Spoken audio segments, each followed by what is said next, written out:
शामी साहब, एक तरफ तो हमारा वफ्द गया है न्यूयॉर्क, वो तो पाकिस्तान का मुकदमा। दूसरी तरफ नवाज़ शरीफ साहब जो हैं वो लंदन यात्रा पे चले गए हैं चेकअप कराने, मेडिकल, और ईद भी सुना है वहीं पे करेंगे।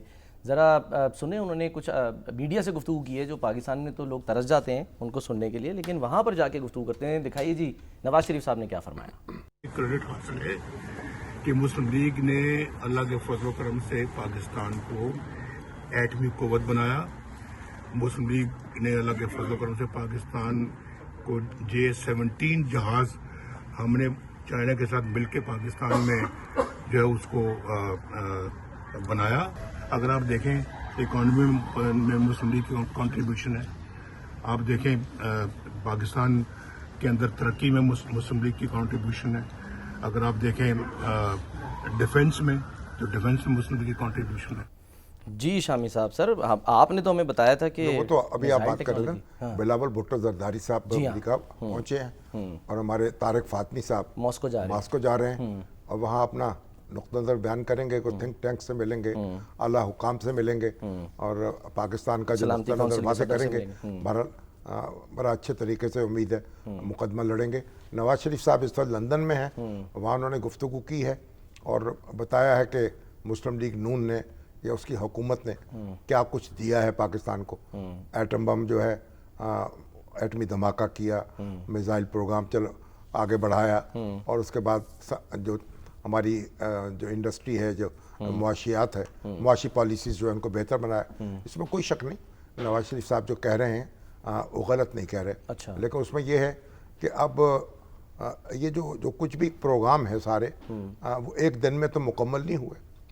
इसमें दूसरे लोग भी शरीक रहे और इसमें जुल्फ़िकार भुट्टो भी शरीक रहे, इसमें जनरल ज़िया-उल-हक भी शरीक रहे, इसमें डॉक्टर अब्दुल कदीर खान भी शरीक रहे, इसमें ग़ुलाम इसाक़ खान भी रहे। तो ये सारे लोग जो हैं ये मिल के इन्होंने पाकिस्तान को एक ताकतवर मुल्क बनाया। उनका भी एतराफ़ करना चाहिए। और सर लेकिन वो अब ये जो हमारी PTI वाले हैं वो तो नवाज शरीफ साहब का नाम गोल कर देते हैं और बल्कि उन पर यानी तरह तरह के शोशे छोड़ते हैं। और उसी तरीके से हमारे राना सनाउल्लाह जो हैं वो डॉक्टर अब्दुल कदीर खां का नाम उनको सुनना गवारा नहीं है। हाँ जी। और इसी तरीके से जनरल ज़िया-उल-हक का नाम तो कोई भी लेने को तैयार नहीं। हालांकि उनके दौर में 83 में एटमी प्रोग्राम मुकम्मल हो चुका था।